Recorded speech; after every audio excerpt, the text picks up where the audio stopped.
Oke, assalamualaikum teman-teman, welcome back to my channel. Nah, siang ini aku mau bahas kembali tentang Magicom ya, atau rice cooker.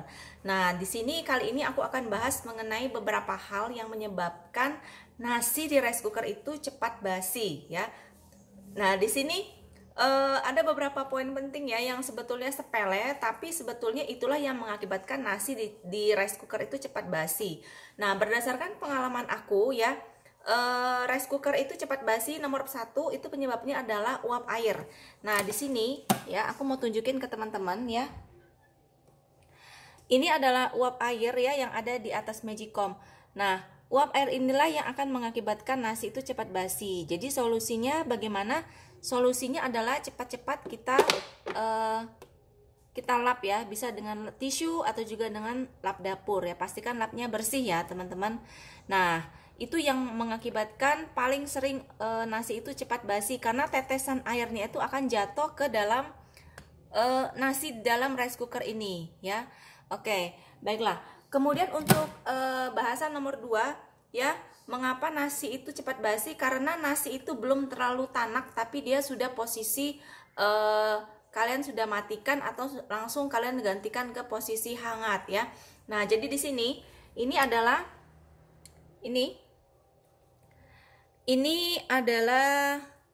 posisi nasi dalam keadaan hangat ya. Nah, biasanya kalau kita akan memasak nasi itu kan kita pencet tombol start. Nah, dia akan mulai dari proses penyerapan, pemanasan, mendidih, merebus sampai ke posisi hangat di sini. Nah, kadang ada teman-teman ya yang mereka misalnya sudah di posisi merebus, itu tinggal 5 menit lagi tapi langsung dicabut ya. Karena dipikir itu nanti akan masak dengan sendirinya. Enggak, teman-teman ya. Jadi kita harus biarkan posisinya itu berubah secara otomatis dari posisi merebus ke posisi hangat.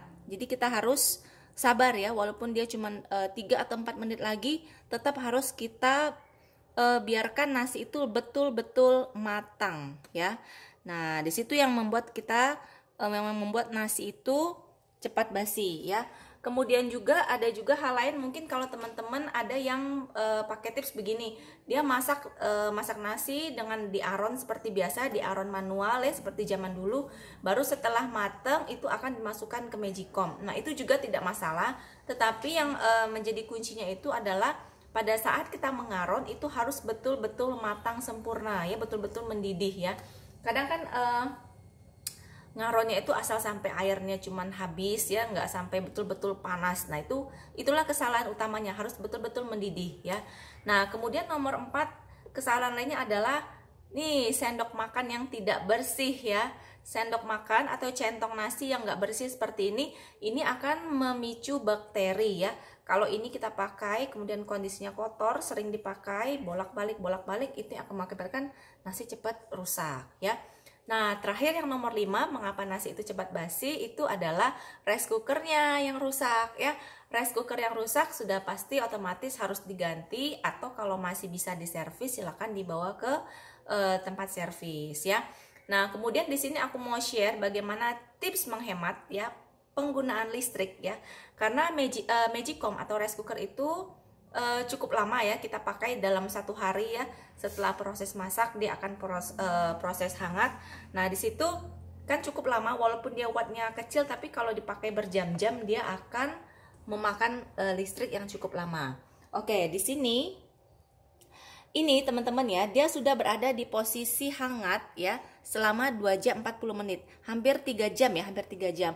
Dan ini nggak ada yang makan, belum ada yang makan ya, karena ini memang belum jam makan malam ya. Jadi di sini aku akan matikan. Jangan lupa stekernya dicabut ya. Karena steker itu juga akan mempengaruhi daya atau watt listrik yang dimakan. Nah, jadi di sini ini udah cukup ya 3 menit kita panaskan. Setelah nasi itu matang ya, jangan lupa dibuang uap airnya, uap panasnya seperti ini. Nih ya, diaur-aur seperti ini. Lalu ditutup. Insya Allah kalau untuk segini 3 jam atau 4 jam ke depan dia tetap hangat. Karena di sini kan dia tetap menyimpan ya. Kehangatannya itu masih disimpan di sini. Nah, jadi setelah habis baru nanti kita masak ulang. Jadi tidak perlu kita panaskan berjam-jam. Lagian juga kalau misalnya kita panaskan nasi itu berjam-jam, itu juga efeknya juga tidak akan baik ya untuk kesehatan ya. Kemudian juga ada tips lagi, setelah nasi matang itu sebaiknya tidak langsung kita makan ya. Sebaiknya kita diamkan dulu sekitar 10-15 menit sampai uap airnya hilang ya, atau cukup dingin. Karena di saat nasi itu matang ya, lagi panas-panasnya itu kadar gulanya juga cukup tinggi. Jadi sebaiknya kita dinginkan dulu. Makanya kalau nenek-nenek dulu ya, kalau kita lihat kalau mereka habis mengaroh nasi, habis mengukus nasi, itu nasinya akan diaduk-aduk kayak gitu ya, supaya uap airnya keluar ke atas. Baru itu ditaruh di besek gitu ya, baru sudah agak dingin atau dalam kondisi hangat ya, hangat yang wajar, baru itu siap dikonsumsi. Jadi kalau makanan atau nasi yang terlalu panas itu juga kadar gulanya terlalu tinggi, itu nggak bagus banget ya. Nah apalagi untuk penderita diabetes itu sebaiknya sangat dihindari ya. Nah itu aja deh, semoga bermanfaat ya. Tips dari aku bagaimana kita tetap hemat pemakaian nasi ya, apalagi di zaman-zaman pandemi seperti ini. Aku banyak lihat banget cerita-cerita tentang di mana-mana itu banyak orang kekurangan beras, kekurangan nasi ya, karena di masa pandemi Covid ini betul-betul sangat sulit ya untuk mencari nafkah, khususnya untuk kalangan menengah ke bawah. Nah, jadi itu aja tips dari aku, semoga tidak ada nasi yang terbuang sia-sia. Pun kalau misalnya ada nasi yang terbuang sia-sia, tetap kita bisa manfaatkan, misalnya dijemur untuk dibuat rengginang, atau kalau teman-teman nggak pengen dijemur, bisa langsung dibuat jadi pupuk organik. Nah untuk pupuk organik dari nasi basi itu sudah sering sekali aku share ya di videoku bagaimana cara membuatnya ya. Thank you for watching teman-teman, jangan lupa videonya di like ya, dan buat yang baru mampir jangan lupa subscribe ya. Thank you for watching, assalamualaikum.